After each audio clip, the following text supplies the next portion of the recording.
O objetivo desse vídeo é determinar se estamos consumindo a renda dos nossos filhos. Para tanto, primeiro explicaremos o conceito da regra de ouro, para depois aplicá-lo à realidade de diferentes países com destaque para o Brasil. O que é a regra de ouro? Através do modelo de Solow, podemos entender o comportamento das curvas de investimento, poupança e renda per capita.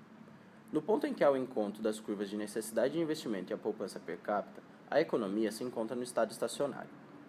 Nesse estado, o estoque de capital per capita, o crescimento e o nível da renda per capita chegaram nos valores que maximizam o equilíbrio econômico de longo prazo do país.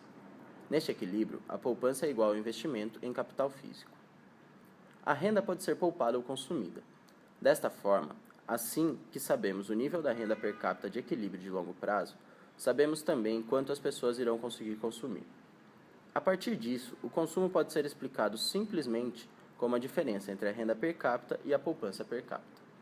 Assim, podemos dizer que a taxa de poupança que corresponde ao maior nível de consumo sustentável futuro representa a regra de ouro.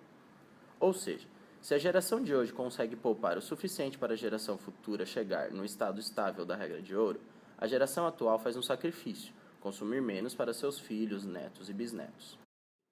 A regra de ouro do consumo consegue, portanto, identificar se as gerações atuais estão se comportando de forma a comprometer a renda das gerações futuras, uma vez que o quanto as próximas gerações conseguirão consumir depende de quanto a geração de hoje decide poupar. Quando a proporção da poupança é menor que a ideal, as pessoas estão gastando um capital que deveria fazer parte da poupança. Assim, o consumo não atinge o nível ótimo da regra, mas fica abaixo do ideal. Isso é resultado do baixo estoque de capital. Uma poupança acima da recomendada pela regra de ouro também tem impacto negativo no consumo das gerações futuras, já que, para manter o mesmo nível de bem-estar de seus pais, elas estariam poupando um capital que deveria estar sendo consumido.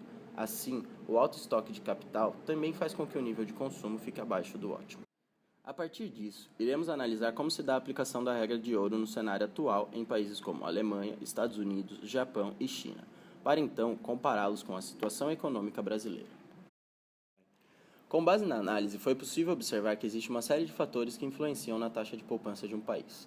O comportamento da poupança está relacionado com o histórico cultural e social de cada nação. A China apresenta uma das maiores taxas de poupança atuais, cerca de 40% do PIB.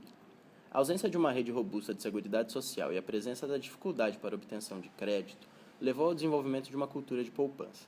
Dessa forma, quem não poupa não consegue comprar casas ou pagar estudos. A população de países como Japão e Alemanha sofreram graves impactos devido à grande participação em guerras e, por isso, criaram o hábito de poupar, uma vez que tiveram que lidar com diversas incertezas no passado e passaram a se preocupar em guardar recursos para eventuais surpresas na economia. Tal lógica explica as taxas de poupança relativamente altas nesses países. Já nos Estados Unidos, a facilidade de crédito sempre estimulou o consumo e, consequentemente, a despoupança. No entanto, com a crise financeira de 2008, observou-se uma mudança no comportamento quanto à reserva de poupança no país. O consumo diminuiu e a taxa de poupança aumentou. Finalmente, analisando o Brasil, nota-se que o nível de poupança é inferior quando comparado aos países anteriores. Mas afinal, por que poupamos pouco? Primeiro, a confiança excessiva no sistema previdenciário no qual a população acredita que seus direitos serão efetivados e que seu bem-estar na velhice estará garantido, e por isso deixam de poupar hoje. Além disso, carga tributária pesada esgota o dinheiro no final do mês, não sobrando alto capital para ser poupado. Por fim, a má qualidade do sistema público de saúde e de ensino faz com que seja necessário recorrer ao setor privado com planos de saúde e escola particular. A soma de todos esses fatores incentiva o dispêndio de capital em diversos setores e desestimula o hábito de poupar o dinheiro. Dessa forma, podemos concluir que sim, estamos consumindo as rendas dos nossos filhos. É difícil dizer se os países que costumam poupar mais que o Brasil chegam a maximizar o consumo das próximas gerações, pois não é possível determinar ao certo o valor da taxa de poupança ideal que leva ao nível de consumo máximo sustentável. Porém, analisando o comportamento de diversas economias, inclusive a do Brasil, é possível inferir que não estamos poupando o suficiente, ou seja, estamos consumindo a renda dos nossos filhos. Deve-se levar em conta que o nível de despoupança é consequência direta do histórico cultural e da oferta de serviços públicos de um país.